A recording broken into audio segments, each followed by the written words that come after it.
आमच्या गावात चांभार टेकावर 10-5 चांभार बांधवांची घरं होती. त्यात तात्या ग्वाड आणि मवाळ स्वभावाचं एक इसम होतं. त्यांच्याच संसाराची आजची ही गाथा. आमच्या तात्यांच्या आठवणीत लाकडातनं एक फळी काढली.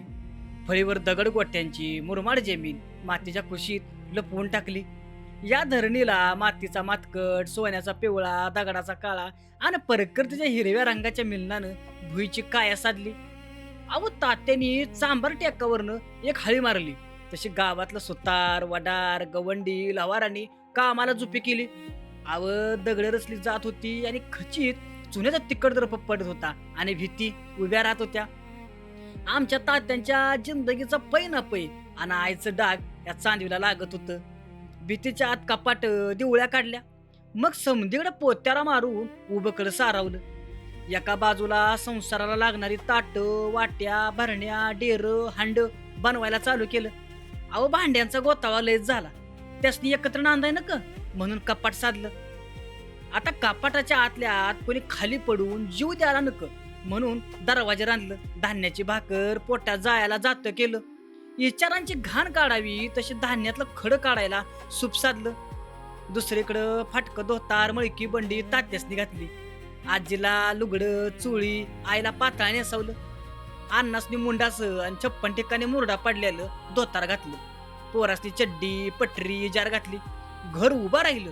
भीतीतल्या मोकळ्या जागा पोटात भांडी कुंडी घ्यायला सज्ज झाल्या. मग लोगोलोग भांड्याचं कपाट भीतीच्या पोटात सारलं. खाली चूल टाकली.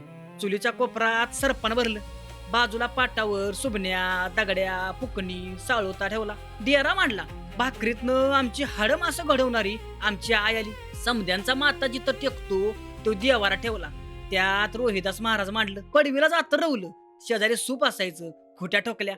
खुट्यावर पाण्याचा कासरा टांगला. एका खिडकीत कुदळ खोर टिकाव टाकलं.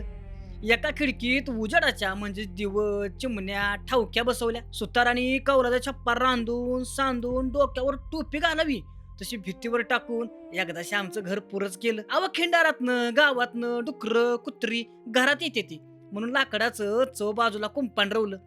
मोरल्या अंगाला मोडक्या भीतीची एक नाणी होती. अव त्यातच आमच्या अंगाचा मळ आणि कातडी नाहत होती. एका अंगाला शेणाच्या पैट्या, चिपाड, लेंड्या, केर पोटात गिळून जोगावणारा उकिरडा आपोआप तयार झाला.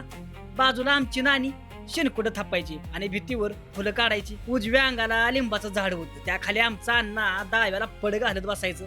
आणि लिंबाच्या मुळाला आईच्या माहेरात आणलेली लेकरुवाळी आमची गौरी होती. भीतीतनं लिंबाला दोरी टाकून कापड वाळत टाकली. तुळस मांडली. भीतीला लागून कुणब्याने दिलेल्या बलुत्यांची रास रचली. घरामोर कांबळ टाकलं. तसं तात्या टोपीच घालून बसलं. आता दादल्याला बघून आमची आई आली. आता त्यांच्या मोहर आरी, रापी, आयरन, फरांडी हस्ती ठेवली. तात्यांच्या हातातनं साधलेल्या सुरग वाहना, जोडा, चपल्या मांडल्या. तशी गावाची माणसं पोरं बाळ पळतच आली बघा. कोंबड्या किड टिपत टोचा मारत अंगानं उकरायच्या तर मागणं मांजार डाव धरायचं आणि शेपूट फुगवून कुत्र उगाच गुरगारायचं. हे आमचं चांभार टेकावरचं चांभाराचं घर. माझ्या आजीची माया, आज्याचं कष्ट, तात्यांची उसाभर, आईची पोट पाण्यासाठीची वनवन याच घराच्या पडव्यानी आणि चांदव्यानी बघितले बघा. आता राहिल्यात फक्त आठवून. असो, आनंदी राहा, हसत जगा आणि हो मराठीत बोला बर का. चला, काळजी घ्या.